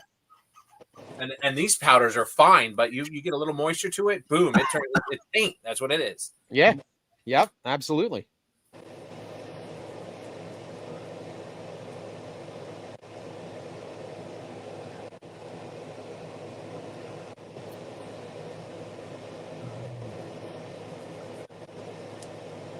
Mikey, did you say Jason was on here a little while ago? Well, he was texting me. Whatever he's doing, he took a break long enough to try to help with the CC thing, to try to help John out. Well, I'm glad to see that he got up after he got decked. He did get decked. Yeah. What was he doing? He's putting a deck on his house. That's right. He's putting there. So Rick Zink in the chat goes, Do auto bodies spray plastic snow shovels? Hey, Justin, that's what you need to do. You need to get yourself a crappy snow shovel and just go into the spray booth at work and just spray it. And do it. That's funny. Oh, that's a good idea. That is a fantastic idea. You know what though? If my company didn't monitor how much material was mixed per labor hour, that would absolutely be something that I would do. I would go in there and be like, "Yo, Pete, spray this shovel for me. I need a test bed." You got to make sure you use an old school siphone gun though, not a newer. Not OSHA will fine us $10,000 if they see an old school siphon feed gun in our shop. Yeah. Really? What you need to do is go get some rattle cans of Rust-Oleum. There you go. And just spray it like that. Yeah, spray it in. How to use for it? That's great. And I guess it's Artaraki. Yep. He says, "Boy, this went down a rabbit hole." That's Irv. Irv got a nickname, Artarake, because he's got all his builds got a certain rake to them. Okay, they look really, really good, and I think it kind of stuck with. He got the arbor rake. So. Yeah. Super nice guy. I met him in Charleston, South Carolina. Super cool dude. Gotcha. Awesome builder. Yeah, he seems to be very nice. I've never had the pleasure of meeting, but he seems nice. I like his videos. Yep. And what is his YouTube channel for anybody that doesn't know it? Artarake. Artarake. All right, fair enough. Nice and easy. That's it. The Artarake. I think Rick Zink's got the question of the day, if not for the week. Yeah, absolutely. If there was prizes, he'd win it. Yeah. Papa Z is the man. That dude, especially when it comes to automotive model history, dude's like an encyclopedia. He knows all about that. But he's always got some one-liners too. He's got some zingers that'll get you, make you laugh. We Fred Henry at the shows. You guys haven't met Fred, but Fred does this thing called 10 questions with a modeler. He usually does it at shows where you can get a good mixture of different people. Yeah. I've had the pleasure of being part of that like 2 or 3 times. And one of them was at JaxCon last year, was with Papa Z. And he was the last one to go, right? So Fred asks all the questions. And he gets down to Papa Z, and Papa Z answers the last question or whatever. But then he goes, he has a question for everybody. And we're like, "Oh, what you got?" And he was like, "What's wrong with us as model builders?" And I'm like, "Oh my God, that door just that's you better shut that floodgate right now, because there's a lot of stuff wrong with us." All right, where do you want us to start? Where do we start? Take it easy, Irv. Good seeing you, buddy. Be safe. Have a good week. See you, Irv. See ya. See you on the YouTubes. See you on the tubes, man. Woo. Well, I am down to a door and some polishing, and this damn 68 will be done. Oh, I got to put the front and rear grille in, but that is no big deal. Or so you think. So I think. Right. Right? If you guys will indulge me, I'll blow myself up here. I'm bigging myself. Take a look. Big in it, just a little bit. Hey, man, look at that shit. Only a year overdue. Well, you can't read the white decals on it because of that damn light. But hang on, it's all overblown. Yeah, I think it washes it out. That might not be enough, but there we go. Nice. Looks real good, Mike. Yeah. Like I said, I don't have the parachute or the back piece in, but there's the front. Got the door off. I got the door. I'm gonna have, when I display it, it'll be leaned up there or two. But I took the door off so you can see inside of there. A little too dark now, but yeah, man, really happy with this one. Yeah, really good, dude. It's like my best build yet, I think. But it's all about, buddy. Thank you guys for letting me better.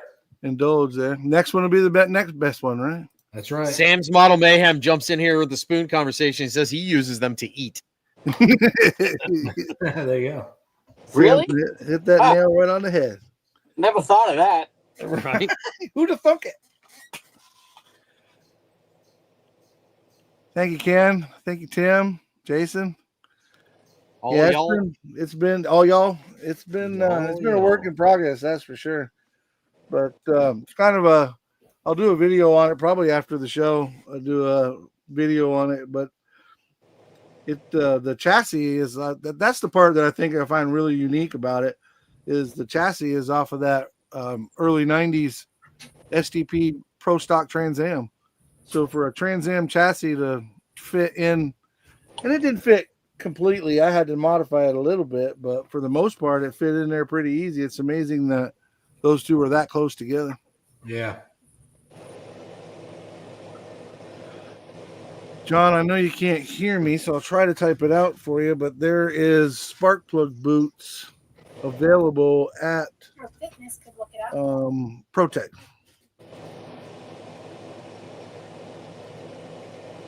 So every time you say ProTech, I get confused because ProTech is the name of Caliber Collision's electronics and diagnostics company. Oh, really? So I'm like, wait, ProTech does that? I can get my guy to bring me that shit?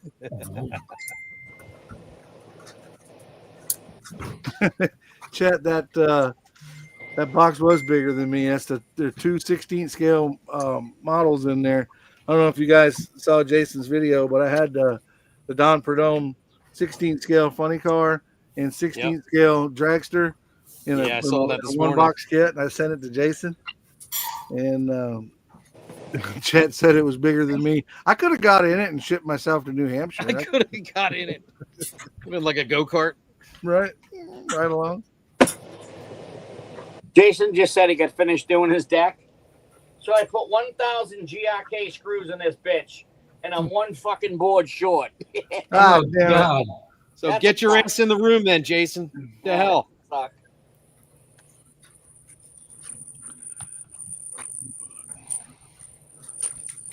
Jump on his ass. Get him, boys. Get him.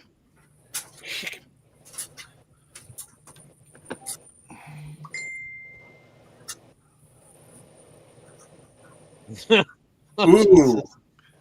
As I sit here, the boat rate, well, that was earlier today. So I live on the largest lake in the state of New Jersey. When I was a kid growing up, like literally yards away from the lake, every time around this time of year, they would have like the Miss Budweiser hydrofoil boat races on our lake. I mean, you could hear them. It sounded like jet planes flying around. They brought them back a couple of years ago. My friend just posted she's part of a local ambulance out of a hospital, so they're on call and they were watching the boat races on the lake. There you go. We used to sneak down through the woods so we could get a glimpse of the race when we were kids. Jason, they had those up at where Jason lived yesterday. Where's he? Friday Friday? and yesterday. He had Friday off, right? I know he went down and he took videos of it. Yeah. On his YouTube page. What state does he hail from? New Hampshire. Wolfboro, New Hampshire. Oh, that's right. New Hampshire with the southern accent. That's right. Yeah. Yeah. He lives right on the big lake out there in Winnipesaukee. He lives right there. You know what? You can't say Lake Winnipesaukee around me without me going, Lake Winnipesaukee? Freaking what about Bob? Yeah. Oh, yeah. New Hampshire? New Hampshire is Vermont upside down. Pretty much. Yeah, Tooch, I'm actually going to his club show the day after ArmorCon. Yeah, you're saying that. Is that up in New Hampshire? I think it's Massachusetts. Yeah. Yep. So shut up, Justin. Oh, my God. Don't you tell me how to live my life. You'll get to hang out with all us massholes. Yeah, absolutely. Assholes, yeah. You got the massholes and then you got the passhole. You do need to come up there on the 14th, Tooch, or 13th with Justin and hang out with us at the show. But October is like my busy time, man. I have to miss a show. I'm going to ArmorCon, but I have to leave Saturday to come home because I got to work the next day. And then the following weekend, I got a nice Rev War gig because, the 250th, so I'm making money doing that. Right. So And then I'm working again the following weekend and the following weekend. I think I might have a day off in January. No, I don't have a day off. I don't have a weekend off in January. I could say with confidence that I have at least 2 of the 4 weekends off in February right now. It's funny, like I have the summers off, and people think I'm busy. I'm not. I'm actually resting up because 10 months out of the year, I'm 7 days a week going. Right. Well, you still do that crossing of the Delaware and all that, don't you, in the wintertime? Well, that's what I was doing yesterday. You saw what I posted in the group chat. My friend, we got his sawmill up, is on the decking, and we no instructions. We watched enough videos. The blade jumped. We took it apart. We were trying to figure out the stretch to get the tensioner going. I'm looking at this. I go, I'm going to look at this like a model builder with a tank. I said, this is what we got to do. And we were actually working the thread. We were thinking backwards on the screw. So we were able to get the tension up so it didn't slide off the flywheels anymore. It was great. And we started cutting red oak, white oak, and we tried little Osage, but that wasn't good enough for us, what we're doing. But we're working on the boat to get it back in the water. Nice. Yeah, So those of you that may not know, Mr. Tooch is a Rev War reenactor. Every year he crosses the Delaware like Washington did. He stands out there on the front of the boat, and he's we saw a 10-year collage of his school pictures where he dresses up as Ben Franklin every year. No, this year I dressed as Ben Franklin because I can pass for it now. Yeah. But I think that's really cool. You did some architecture or some digging the other day. That's the last weekend, a couple weekends ago. That's I do archaeology. I'm going to school for certification. I've been doing it for 10 years. So, yeah, I get to dig all. The coolest thing I found that's not like pre-1900, we were digging a lighthouse site. And the lighthouse sits over the Navesink and near Sandy Hook. So it was actually taken over by the military. And we actually found like headlight glass from the 40s. Nice. Wow. Pieces of a headlamp. And the site historian thinks that there was an automobile accident on site, but he's like, it could be associated with that. But yeah, we find all kinds of weird stuff like that from time to time. That's cool. Man. My hobbies help me with that, and archaeology helps me with my hobby. So it's fascinating. That's cool. The closest thing I get to doing that is we'll dig holes in the dirt, digging a pond or building subgrade or whatever, and you never know what you find. Yeah. And here in Florida, the lime rock, not limestone, lime rock, there's a difference, is made out of old seashells and stuff like that. So when you plus calcium carbonate, you can literally see imprints of seashells that are they're technically dinosaurs. Yeah. Pretty cool stuff. Closest I come to that is my customers. They're all dinosaurs. They all come in working on a 1960 Briggs & Stratton and want to yell at me because I don't have a head gasket for it. Right. Because those are readily available. Yeah.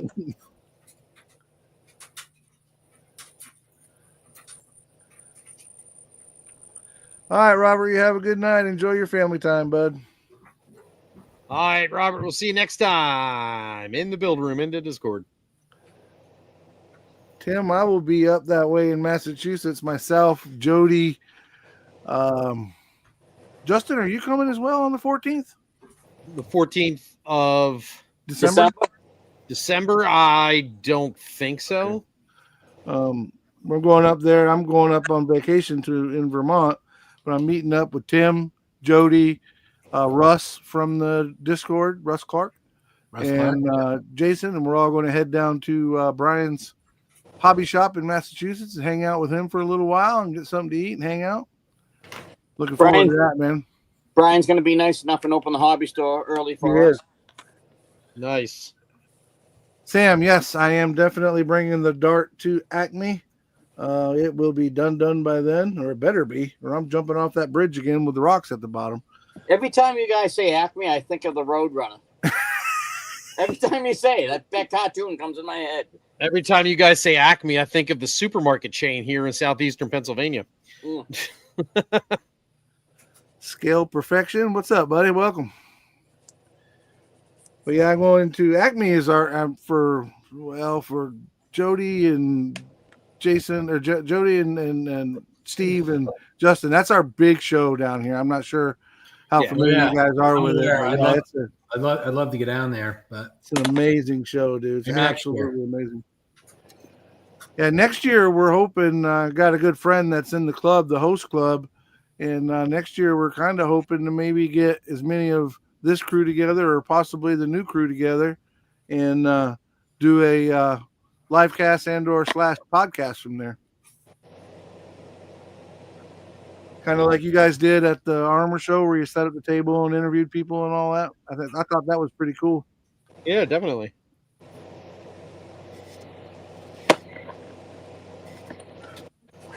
Woo.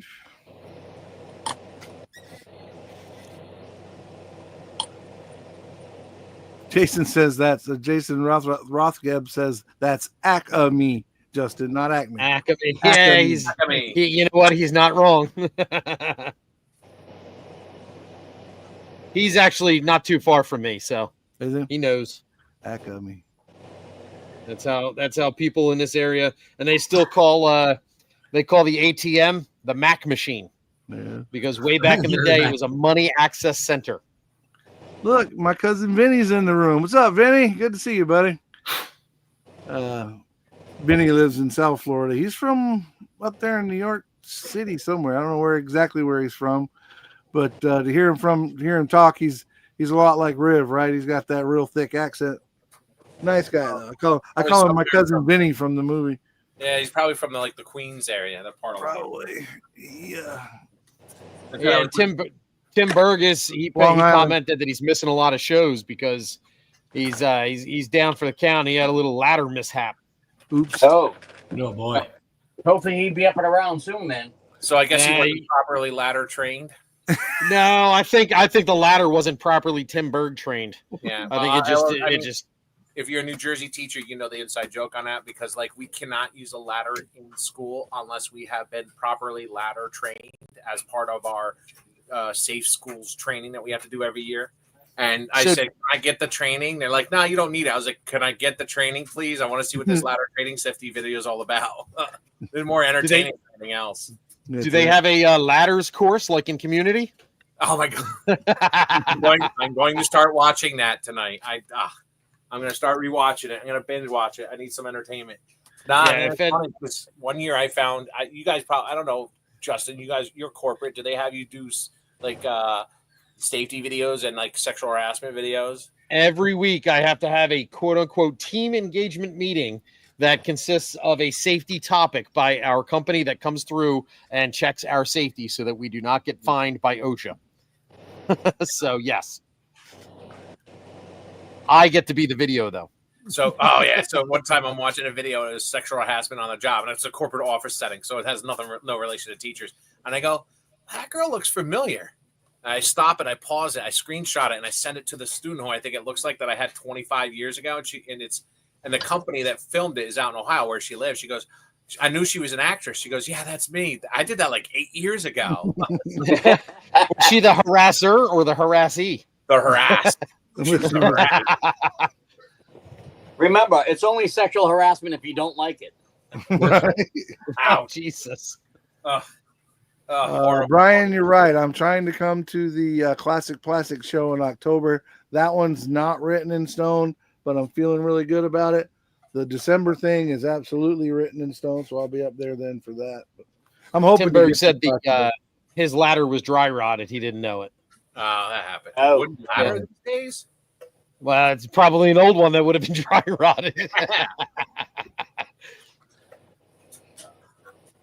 I have an aluminum ladder here at the house, so I don't think that dry rots. No. But either way, man, it looked like it was a pretty nasty little thing for him. He had to have a surgery and all that shit. Yeah, that's still fun. No, that's not good.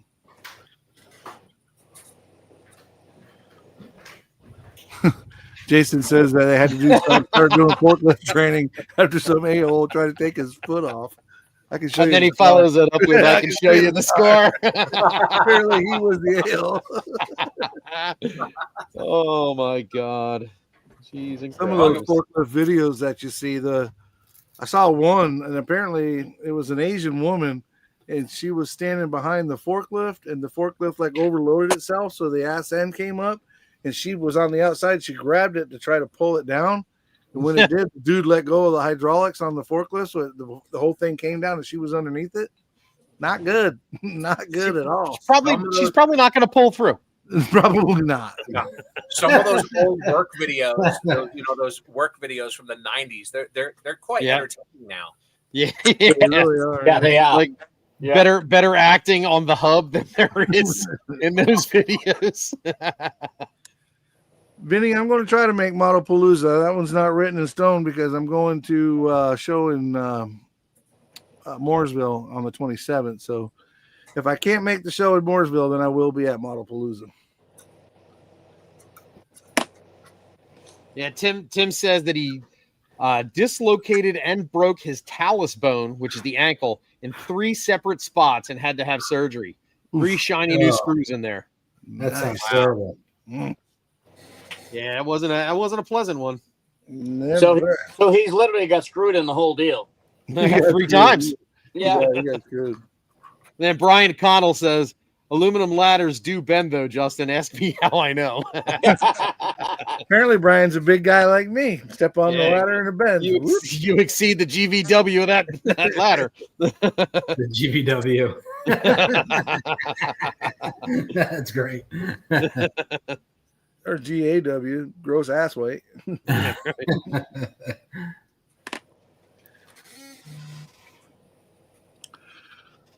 So, Tim got the text message from Jason that he's all done. He's sitting on at his bench right now with a cold beer laughing at us. Yeah, tell him to get his ass here. Now I'm cleaning up. Shut up, Justin. Yeah. No, and he's probably sitting there going, Tooch was a sucker. Tooch was a sucker. Yeah, Brian, 340's a big boy. 340 is definitely a big boy, Brian. I'm 5'6" at 262 right now. 5'6" at 260. Yeah, you're portly. Yeah, I'm portly. I didn't know they stacked shit that high. I'm 6 foot at 280. I'm 6 foot at 286. So, and I'm dropping. I've been dropping. And he's 41 pounds of cargo when I'm over. And I'm over. Portly. I like that. Yeah. Stout like a little teapot. For the portly gentleman. Mike, when your doctor told you needed to get into shape, he didn't mean a ball. Right? Round is a shape. Damn it. Yeah, you should have been more specific, Doc. Yeah.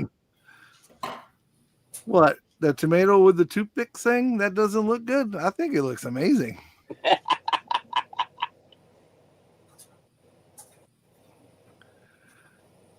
When I was in Vogue Tech for high school in auto shop, we heard a car start to shift on the lift, and a couple of us were pushing against the car. Another one was trying to lower it. Yeah, he was mad. He wanted you to just let the car fall. Yeah. Yep. Until you lose your job. Let it fall. He still lived 5'10" at 315. Yeah, he's the big boy. But yeah, just let him. That was when I owned my shop, and I had 4 lifts. And dude, every time I walk out in that shop, I'm like, God, I don't want any of them to fall off of here. None. Jason just says 250 to 300 is quite the modeler demographic. It's common. Seems to be the case. Yes. I'm just big boned. We have a type. We have a type in the hobby. My bones are just really ginormous and dense.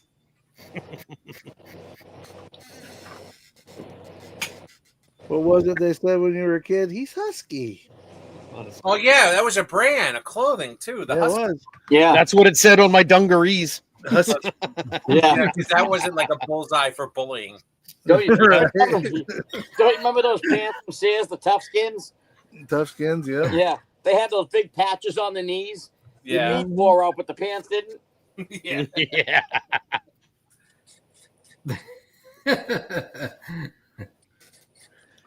Yep. And then we grow up, and by the time we're in our 20s, mid to late 20s, the ripped jeans came in style, or the faded ones. The ripped ones cost more than a good pair. I know, ridiculous. I remember. Well, that's exactly right, Brian. Muscle weighs way more than fat. So Brian's trying to say more muscle than fat. Good for you, buddy. But steak doesn't count as muscle at that point. It once was a muscle. Trust me, I know.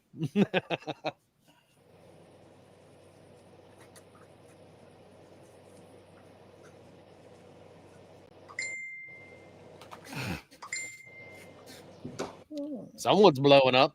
Yeah.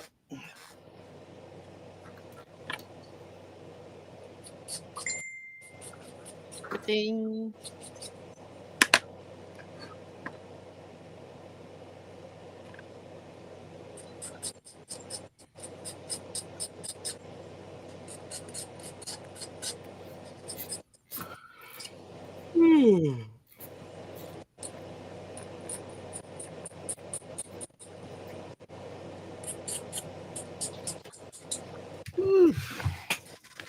Sitting on my deck with a beer, actually. I was close. I sat at his bench, but he's sitting at his deck.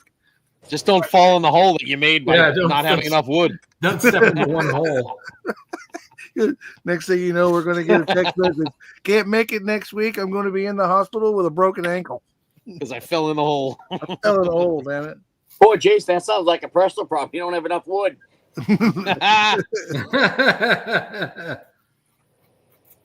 Jason, that heart goes out to you, brother. For what? Him choosing building a deck over us? Right? No, F him that. not having enough wood. My heart stays right here. You Good know, luck Jason, on your tournament build, chat. the board is on the outside edge. Yeah. Well, anyway, nice one. You know, I should tell them they do make pills for that kind of stuff. Yeah, right. Just don't get it stuck in your throat. I did that once. I had a stiff neck for hours. Yeah. Oh, God.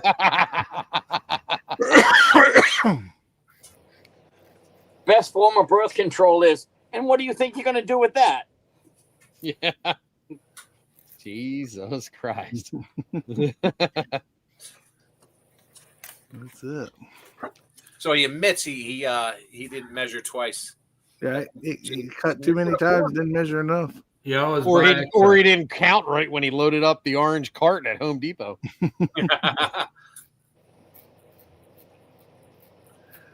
I feel you, Tim. I do not recommend a broken ankle either. I can tell you Yeah. a funny story about that. Oh, let me see. 1988, 87, 88, they were building a new road through Manchester, Vermont. It's Route 7. It's basically on the side of this mountain. I don't know what the hell that was. But it was on the side of this mountain, and it goes up there when they build them. They'll just cut a lip out and build the road in. So it's on one side, it's a wall, and on the other side, it's a steep drop. Well, we got up there right after they got all the subgrade done. The snow came, so they quit building for the winter. Well, we're up there on our snowmobiles, and they got water runoff, concrete flumes that run down into the woods. And for some reason, I thought it would be, by some reason, I mean way, way too much whiskey. I thought it'd be really fun to run and jump and slide in that flume where the water goes in the springtime and ride that all the way to the bottom.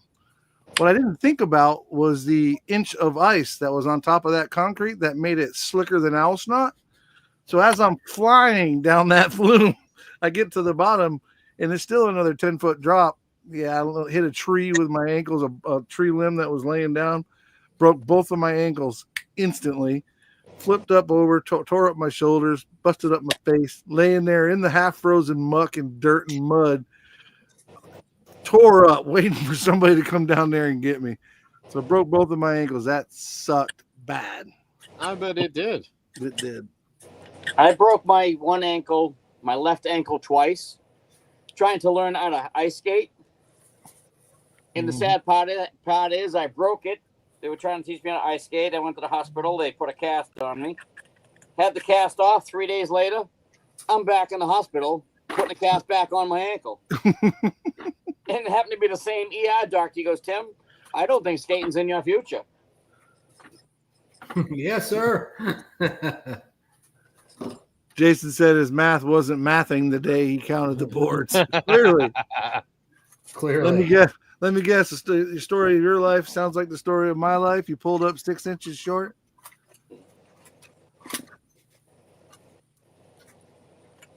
Well, yeah, there's a lot of injury on this episode. You're right. I'd tell you the funny story of why I can't have children, but that's really a place for it. that part of the story is enough.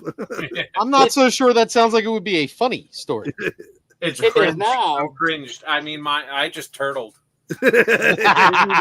Going from an Audi to an innie. It involves a four-wheeler and a handlebar that went where it don't belong. Oof. Now I'm not going to go that way. Yeah, now he's got a second belly button. Right. On the bright side, Steve, now you can collect twice the length. No.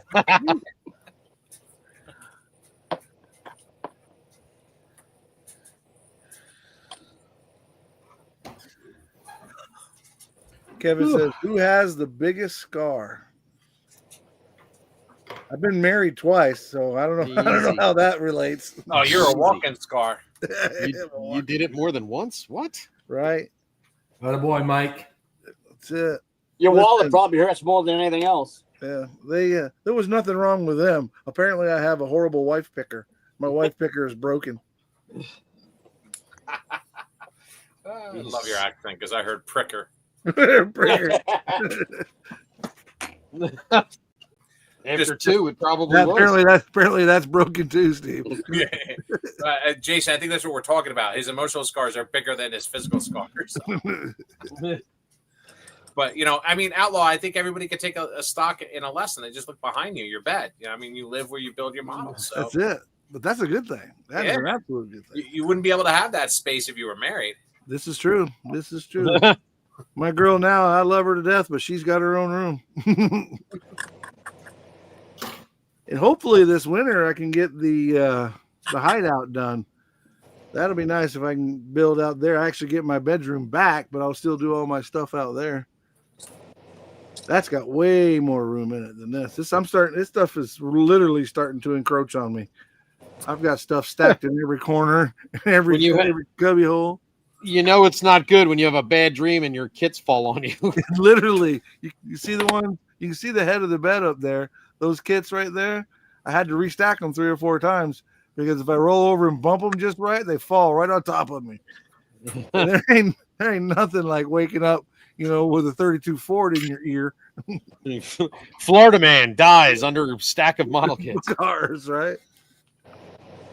That's how every good story starts. Florida man. Yeah. That's only because you're from Florida. The rest of the country's like, what the fuck? It wouldn't say Florida man, it would say huge nerd crushed by a power model.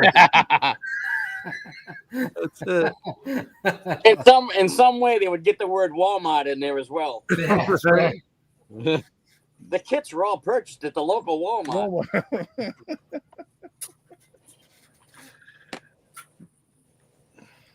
Yeah. Fat geek dies under own hobby. Florida nerd. Film at 11.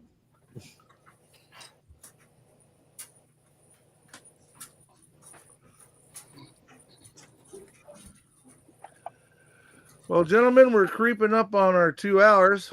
So, does anybody want to start the sign-offs today? Here, make me big. I'll show you guys what I did. I'll do it. Embiggen him. I gotta find my cursor. Make him bigger. There he is. So, Oh my God, you're so embiggened. So, this is the Ford. So what I did was, these are magnet. Cool. They're magneted on, and I put magnets on the top right here. You can kind of see them. Yep. And I just put glued metal on the bottom side of the hood. So this whole thing will flip on there, hold the hood open, and then I'll be able to take it off. Nice. That is awesome, dude. Yeah. Great idea. Now, those hood hinges come with that kit, or is that there's something you made? I can't remember. I think it was in the parts box. Sweet. I know that a while ago, AMT had that 60 Chevy pickup, and the hinges it comes with, the hood can only be open. Yeah, well, it's a lot of them. They just get glued in the, you kind of have to glue it permanently in place, since I don't really want to do that. But Right. this gets rid of the little prop rod, So I think it was this Dart came with a set of hinges like that, but again, it was made to be where it was permanently open. But I kept them because if you ever wanted to do one with the hood on it, with the hood up, they were really good about that. But yeah, wasn't that Use Jason's those. nickname, Prop Rod? Prop rod, yeah. Yeah. What's up, Russ? So you want to tell us where they can find you, Jody, and all that fun stuff? Yeah, so no YouTube stuff for me, but I do have my Instagram page, VW Jody, and I've actually gained quite a few people, so people are finding me over there. Nice. I do have a Facebook page as well. I'm pretty selective about who I let in both places, but you can see me posting on Blue Ox Model Shop. Was it Model Cars and Trucks? I post in there quite a bit. So there's a few pages I follow, but that's a rabbit hole. Your whole feed can get filled up with just model car pages. So If you're not careful, yeah. That's all my feed is. I don't That's have any friends on Facebook. yeah, Same here. that's All it right. for me. I appreciate being here. This was good. Absolutely. Tim, you're up next, bud. I'm up next. You're up next. Well, first of all, thanks for everybody for tuning in. Thanks for all the questions. I hope we answered everybody's questions the way they wanted them. Mike will make sure next time John can hear what we're saying instead of just watching along. Sorry about that. Other than that, I got nothing. It was a good day as always. Good to see my friend Steve. Thanks for popping in again. Always good to see you. You can see me on Instagram, Tim's Model Shop. I will be posting some pictures and a video of that Chrysler probably tomorrow. I'll do the stuff tonight and I'll do it tomorrow. And if you just like to check out pictures of model cars and vintage box art, you can find me on Pinterest at TRyan67. Nice. And we hope to see you all next week. Absolutely. Bad Santa? All right, everybody. It has been a wonderful Sunday, even though we were talking about injuries and scars and all that other jazz and spoons. And spoons, we talked about spoons too. But it was always a good one, like it usually is. You can find me at Ryan's Random Model Works on Facebook, Instagram as well. Justin Ryan is me on Facebook. I don't know. People say they can't send me friend requests. I don't understand that. I'm old, so I'm just there. But if you see that you can send me the friend request, I'll accept you. Also, you can find me over at the Modeling Insanity podcast, both our Facebook page and on the show.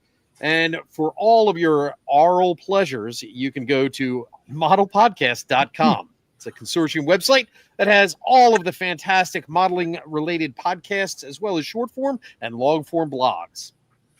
And what else have they won, Johnny? But wait, if you act now, there's more. but wait. Well, we can't really call him a guest anymore because after the first day being on, you're part of the family. So, Tooch, you know what to do. What you want to share with everybody? Yeah, I want to say thanks again. I mean, these are the fastest 2 hours of my life that actually are enjoyable. No, it's a blast. I'd love to come in whenever you want me to. It's a blast. And I said, like, the next time you bring me in, yeah, I think there's going to be a model car on the bench. I'm going to start working on it. Nice. Motivate me. So, yeah, I mean, I got more painting done on this. It's just fine detail work on this motorcycle. So if you want to see the finished work on it when it's weathered and stuff, you can catch me on Tooch Scale Oddity page, Model Oddity page on Facebook. You can also catch it on the Insanity as well as there on Facebook. And I hope to see you all again soon. We'll have you back on again for sure. For sure. Yeah. Yep, definitely. Well, let me start off with saying thank you to everybody in the chat. I want to do this too before I forget. Got in such a hurry last week, had some new people on. I totally forgot to let Jason sign off last week, so I want to give a formal apology to Jason for not letting him sign off last week. I hit the stop button before I gave him a chance to say goodbye, so my apologies, Jason. Definitely want to say thanks again to everybody in the chat. To my co-host, Tooch, thanks again for stopping by, hanging out with us. We'll definitely have you back on, my friend. My co-host, Tim, Jody, Justin's always a good time to hang out with you. You guys can find me at the Scale Model Outlaw on YouTubes, and same thing on the Facebook and the Gram. And, of course, you can find me here on Sundays between 4 and 6 p.m. Also, be on the lookout. We'll do some advertising soon. We've got our Model Car and Mania podcast coming up that we're looking forward to getting out. Going to do our first recording the 20th of this month. So we hope to have our first show out by the end of the month, at the very least the beginning of October. So y'all be good, be safe, be kind to others, and keep on modeling. See you next week. Good night, everybody. See ya.